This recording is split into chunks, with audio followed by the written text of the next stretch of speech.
وهل يا ترى الوصفة طلعت بجد عظمة؟ وصفة غدا بوراك الفراخ.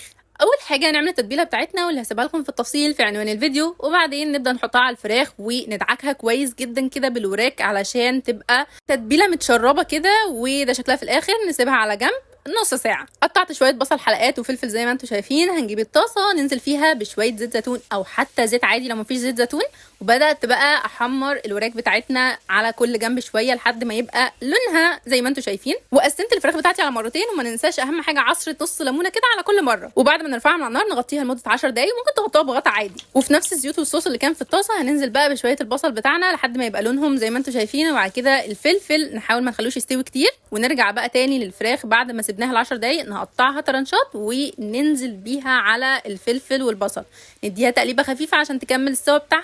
وبس كده. وصفه لذيذه جدا تقدروا تاكلوها في سندوتشات او زي ما انتم حابين، وطبعا ما تنسوش تجربوها وتقولوا لي